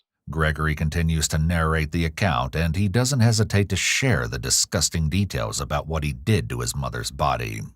Drove the body back to the church, began to dig the hole, realized that my phone flashlight's not going to be enough, go back to the house, get a new flashlight. Then, this is me. When I'm talking about me going back to my house to get money, it's just me trying to make excuses for my phone being in certain places. I should have just trashed my phone like I did with my mom's, but I didn't really want to do that because I was listening to music and whatever. I was gonna get caught anyway, so there's no point. And so I get a couple candles, I get flashlights, I get whatever, and I get the area lit up. Dig, realize that the body smells terrible. It smells like shit. Jesus Christ, you smell a dead body? I smell a dead body? Yes, sir, I have. Yeah, they smell like shit. Casually listening to music while digging a grave and be so comfortable discussing the smell of his mother's dead body show his complete lack of empathy beyond the remorselessness he's displayed so far. So I was like, okay, you get something to clean up. So I went to my house, got a can of bleach, and I was like, okay, when I get the body in there, I'll pour the bleach on it and make it smell sterile before I cover it back up with dirt. I was like, okay, that seems like a pretty good plan, whatever. There's been another shift in Gregory's speech patterns. As soon as he decided to confess, he's now talking a lot faster. This is most likely his normal way of talking, as before he was concentrating on being deceptive. So when we dig the hole, it's like, 4:30? And I decided, all right, so we dump the body and then we fill it back up, and then at 5:30 we go back. So we? Myself. Okay, so you're talking about we being yourself, nobody else is there. This is just you. Yeah, it's just me. So, anyways, done with the hole. So, kick the body in the hole, but it doesn't fit. So I had to kind of cram her in there. I don't know if I broke any bones, whatever. Pour the bleach on her, put the dirt over her. And I mean, when you go out there, you'll see it. It looks perfectly natural. Doesn't look like there's anything. And you masked the hole. What'd you do? Well, it was a fire pit. So I literally just threw the dirt back on it, moved the rocks around. It looks perfectly fine. So she's in the fire pit, or under the fire pit? Yeah. Okay.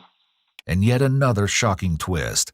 Gail's body wasn't the only thing Gregory hid in the woods that night. What else is in the woods? What else is in there? Mm-hmm. The broom I used to sweep the drag marks away.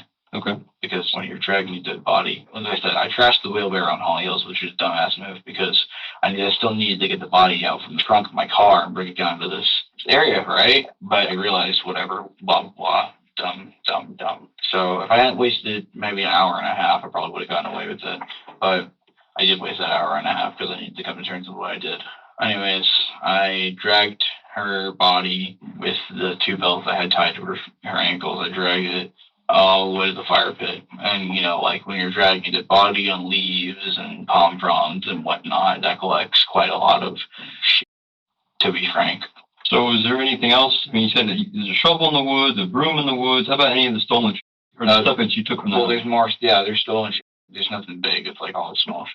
And I just kind of chucked it in there because no one else wanted it, and I needed to get rid of it. So there's a cache of stolen shit in the lake behind the fire pit, but it's probably all whatever. By the way, in the woods by the fire pit, I don't know. I couldn't point out to you exactly, but there's 2 laptops and the 30 caliber gun right behind the fire pit in the woods. And obviously, you know where the rest of the stuff is. I do. Go back to before you left your house with your mother's body in the van, you started staging the crime scene. Is that right? You said you took some of the stolen shit out? Yeah. What, not stolen. You took what'd you take out of the house first, and then while your mother's body was in the van? Well, I just kind of figured, like, well, I need to get everything out. I was like, well, not everything, but like, you know, I was like, how can I make this look legit? I was like, I can't just like make my mom disappear and then like head to school and be like, oh, everything's okay. Mm-hmm. I was like, that's not gonna work. So I need to make it look like something happened, like a botched robbery or something. And you gotta admit, I don't know if you saw the house. Do you see the house? I haven't gone inside yet, though. All right, see your work. It looks quite nice. Okay. It looks quite legit. It's weird. Why is there all this crap up here spilled? There's a broken glass here. Why is all this shit broken, dude? Oh yeah, it looked so legit, that's why Gregory immediately ended up in the interrogation room confessing right now. Basically, I just of everything, and I grabbed everything of value, and I kind of just threw it in the van, and yeah. As Sergeant Pagliari works to understand the rest of this disturbing story, Gregory takes every opportunity to flaunt his horrendous ego. Now, but some of the stuff you gave to your friends. When did you give some of that to your friends? After school. After school? Yeah, I needed. There wasn't any time. I was planning. What I was going to plan to do is I was going to drive up to the Sunrail and leave my mom's car there and dump the bike somewhere and make it look like that she went to Orlando and that she just got whatever. And I think actually, if I hadn't made the botched robbery and I just kind of drove the car up there and lost the bike and gotten picked up by my friends, and we kind of like just kept hush about it. And I killed my mom and put her under the fire pit. You guys probably would have never caught me because you'd probably think that she got mugged in Orlando and died, and that probably would have made a lot more sense. But I didn't think it through because I was impulse thinking and I was doing everything on a whim. So if I had more time to think it through, I probably would have done other things. But that's whatever. Okay. So you went to school though? Oh yeah. How did you get to school? Brian and Dylan picked me up in front of my house. I was wearing jeans covered in dirt, as well as boots covered in dirt. You'll find those in the woods with the broom and the shovel. But I was wearing no shirt. I just grabbed a random shirt and some soap and a washcloth. And then when I got to school, I wiped all the dirt off me, the excess blood that was on my face from my mom hitting me, and I cleaned myself up. And then I went to school and acted like nothing happened. So then you go to school like nothing's up, right? Let's just go to class for a little while, right? Yeah, my last day as a free man. Might as well enjoy it. Okay. Say goodbye to your friends? More or less, it's you. Whatever. Well, your 2 best buds are the ones you really care about, right? Well, no, they screwed me over in the end, so it's whatever. Only one person keeps a secret, Greg. Yeah. When did they find out that you killed your mom? When they picked me up, because I was covered in blood, which was my blood, but I was covered in blood and dirt, and I wasn't wearing a shirt, and I had soap, and they were like, what the happened? And I was like, well, Brian, I called you last night. He's like, yeah, I know. And I told Dylan. Okay. So then what was their reaction? Apathy. Tell me. Describe. Elaborate. They didn't care. They didn't care. They thought you were full of shit. I mean, well, yeah, they thought I was full of shit. They only took them back to where I did it. Which was after school. Yeah. And then after school, you took them to the church. Yeah. And then you just started divvying out shit. Yeah, I said, take what you want. Knowing that your mother was dead, and you told them take what you want, and they were good with that? Yeah, they took it. Who took what? I don't know. Okay. There's now no denying that Dylan and Brian helped Gregory cover up his mother's murder, and the 2 are detained while Sergeant Pagliari wraps up Gregory's interrogation. Well, how about the part? I got to say, I was impressed with the kicking of the door. Did you do all that yourself? Oh no, I had those two do it. Oh, okay, so again, more things that these guys did. Yeah. Right. So tell me about that. Well, I was like, hey, I need help staging the crime scene. And they were like, okay, we'll help you. So both of them together kicked in the door. Yeah, it was very impressive. Okay. Do you guys have this on video or anything? Did you like me? No, I wish I had it on video. That would be graphic. That'd be great. But no. But I'm sure if you dust for footprints on the door, you'll find their shoes. Okay. You'll find it all over the house as well. But then we went to my mom's room. We got the gloves, gave them gloves because they didn't want to get their fingerprints on anything, even though they had already kicked the door open and whatnot. But and even though they're already like basically helping me do this, whatever. As the interrogation comes to a close, Gregory once again displays his astonishing apathy towards his mother's death. So, am I going to go to prison or what? What's up? Well, what's going to happen is I have to obviously let someone from the state attorney's office know about today's events, and then we'll go from there. So I don't have, there's no end game as far as what's going to end up happening to you. And your question is like what, prison and all that jazz? I don't know. But you will be arrested. Like, yeah, obviously. But like, since I'm a minor, can I even go to prison? Is it like a thing? That I don't know. Again, I'm just the person who gets the facts and presents them. Is that a thing? Again, all we're going to do, Detective Jones and I are just here to get the facts of the case. We present our findings to the legal part of things, which that's not me. So since I'm in the police station already, ready to do handcuffs and all that jazz? You probably will be handcuffed at some point, yeah. Dope, bro. And then I did Act of the Century. She's giving me a Grammy for that 9/11 or 911 call. Yeah. You should give it a listen. It's quite nice. Though Gregory is bragging about his 911 call, it's actually something that gave him away from the beginning. When he was asked where the emergency was, he immediately launched into his story, which is an instant red flag. 911, where's your emergency? I just got home and my house is completely trashed. It looks like someone broke in the side door. An innocent person is interested in help, not telling a story. It's incredible that the detectives can keep a straight face listening to him. Before officially arresting Gregory, the sergeant has one last question for him. You've taken a little bit of pride in what you did. That's fine. You know what? It is what it is, right?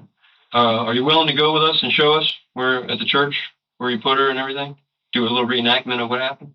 So again, if you're willing to ride with us, I'll sit with you in the backseat of a patrol car. Uniformed deputies will come in and handcuff you, of course, and put you back there with me, and then you'll just take us over to the church, and then we'll get out and do a little video reenactment of the scene over there, and just kind of go through some things. Tell us what you were thinking. That's all I'm looking to do at this point. You want to do that?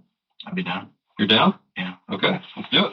After arriving at the church, Gregory leads the officers to the burial site. Drop, and then I put my phone, if I can find this code.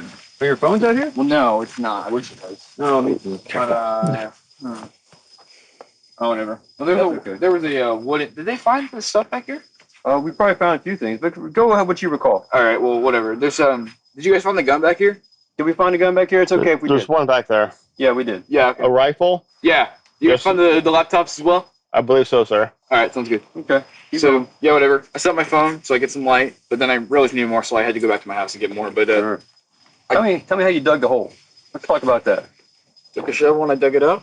Okay. All right. And then how did you put your mother's body in the hole? How was she oriented? Was she face up? Is she? Okay. So originally I was gonna put her in legs first, and I realized that was a bad idea. Right. So I put her in head first, and then I folded her legs in. You're gonna when you dig her up, whenever you do that, you'll find the legs first, which should make it easier for you to pull it out. But okay. How big a hole are we talking about here, Greg? Pretty big. Well, I mean, let's say circumference-wise. If you had to put you're a math guy. What do you think? I mean, you guys got rid of the fire pit, but it was the circumference of the fire pit. That's what the whole thing was, just the circumference of the fire pit? Yeah, and then it kind of coned down. Did you get tired? Well, yeah, that, and I was on a time limit. Okay, all right. So Detective Escobar, just so you're aware, Greg strangled her to death. 2 hands on her neck. Go with it. Originally started with 1, but then I thought two's better than 1. Okay, all right. And that was 2 on both times? You choked your... She was like up against the wall, and if I was at my house, I'd show you, but okay. It was interesting. No, I just want to know. Okay, again, it's both. So against the wall, standing up, and then on the floor? Well, I had her up against the wall on the floor. against the wall on the floor. If you See how can, that makes sense? it does. It doesn't make much sense. It's hard to make sense. Was her head up against the wall and her body was on the floor? Yeah. Like you had her like pinned in the corner. I had her in a like corner. pinch I had her in a corner. Yeah. of the wall on the floor. Yeah. There you go. It was Her like bedroom, right? Master bedroom. yeah. You can see when you go in there, the bed's tilted. We started on the bed. We struggled off the bed onto the left side. Where I proceeded to kill her. Okay. While Gregory leads the officers through the woods, Brian and Dylan sit together in the back of a nearby patrol car as the boys talk about their current situation, seeming not to realize they're being recorded. It becomes very clear that they don't understand the consequences they'll soon be facing. I told the entire thing because they knew it already. Dude, I haven't been in cuffs all night. And then this lady shows up and she puts me in cuffs. But you were in cuffs? No. Dude, they showed up and I was okay. And then they're like, okay, we transport you in cuffs. They transported me without cuffs. I'm like, wait, so like Dylan saw this house and was like, no, they're with our other detectives. And was like, shit, he's part of the police station. So they called my father. Oh, no. Yeah, they called my father. My father knows that I'm involved in this. I'm going to get chewed out when I get home, and I'm not going to get a birthday or Christmas or anything. I'm going to be grounded for the next 10 years and disowned by my entire family. Dude, I'm not even getting to work tomorrow. Someone's about to get fired. Dude, no, we had that job. Oh, man. We were making $15 an hour. Come on. Guys, this is important. Yeah, it was $15 an hour. Wait, are we not able to anymore? I should be done by now. What time are we going over there? Only the willpower stay up so long. No, how it's working, you have to be there 11 o'clock till around 7 o'clock. That's not work. Yeah, but it's 8 times 15. It's 140. Each. That's good enough. I feel by that little jackass moment. It seems that the concept of serving jail time for their crimes doesn't even cross the boys' minds. Is this just a sign of their immaturity, or do the two really feel that they haven't committed a crime by helping Greg cover up his mother's murder? Is that Greg? That's not Greg. That guy's too tall and like skinny. No, it's Greg. Look at his limp. Yeah, he has to point out where the body is. That's Greg. That's Greg. Mine. No. I know, he's not even mine. Like, honestly. Look at what Matt's wearing. Like, I'll do a lot of things for a friend. I was under the impression I was taking some property. I got some speakers out of it. I was enjoying those tonight. I was kind of drunk. You should ask.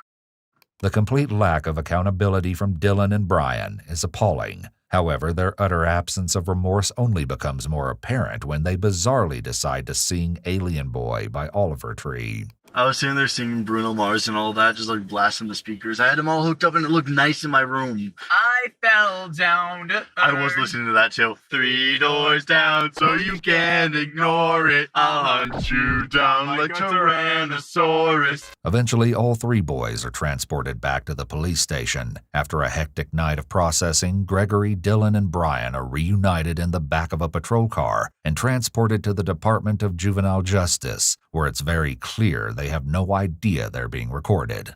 Because, like, I was asking for a bottle of water so much. The one lady was like, the water's in that fountain right there. And I'm just like, I'm not drinking out of that. Like, I'm just going to get AIDS straight from drinking from that water fountain.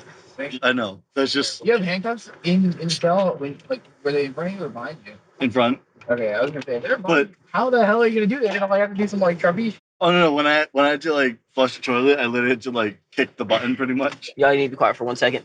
1 Delta 65 Central. 3 juvenile males en route to DJJ. Starting mileage is 581. All right, you guys can go ahead and talk if you want.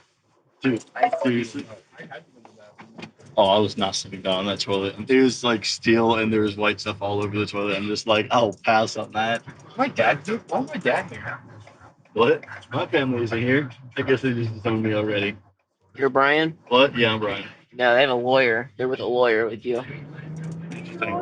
Well, my family loves me, so. Yeah. I guess I'm not getting. I'm gonna get disowned anyway. The lawyer is to get me disowned. The more time the 3 boys spend reunited, the less remorse they seem to have. I was arrested on my grandma's birthday last night. Last night was my grandma's birthday. I got to see her and said happy birthday first. Happy birthday. I got arrested. I already was doing that. I didn't need this to help. Oh my god. Kat's gonna kill me. What? She freaked out when I didn't answer her for 30 minutes. She had everyone she knew blow up my phone. and she called me like 30 times and texted me about 100 times. Instead of being worried about what Kat will think of him after she learns about the horrible things he's done, Brian only cares about her being mad at him for not responding to her texts. This just showcases the utter lack of understanding from the boys. I'm ready to die and get slapped about 30 times when I get back to school. Shit. Dude, me and you are gonna walk back to campus. I had online work I had to do. I'm worried about school still graduating, you know. Yeah, you're gonna all the lectures. What? And I'm 12 days, right? I mean, I can't graduate. It's my senior year. I was supposed to graduate this year. For the first time, it seems as though the boys may be starting to realize that their disturbing actions will have long-term consequences. School, friends, and life as these boys know it will now be changed forever. Not long after arriving at the juvenile center, Brian's family posted his $100,000 bond. In the 3.5 years prior to their court date, Brian finished high school, started college, and was employed. On the other hand, Dylan wasn't offered a bond for 309 days, as the court was concerned that his history of mental health issues may lead him to hurt himself. When he finally was given a bond, it was $200,000, meaning there was essentially no way for him to post his bail. For his part in the crime, Dylan was sentenced to 828 days in jail, followed by 10 years of probation. Despite both boys having been charged with accessory after the fact to second-degree murder, Brian was given a different sentence. At his hearing, Gail's sister spoke on the pain their family had suffered as a result of the actions taken by Gregory, Dylan, and Brian. In response, Brian said that he was sorry the tragic killing had happened, but that he was simply naive at the time and didn't take Gregory's murderous claims seriously. Even at his sentencing, it seemed that Brian was wholly unwilling to take full accountability for his actions. In the end, he was sentenced to 14 years of probation, with the first 364 days of that term being served in the Volusia County Jail. According to Volusia County Sheriff Mike Chitwood, Gregory Ramos is one of the top 3 sociopaths he's ever come in contact with, and it's easy to see why. For the brutal slaying of his mother, Gregory was charged as an adult and was sentenced to 45 years in prison. While his sentence can be reviewed again in 25 years, Gregory will serve a lifetime probation, no matter what.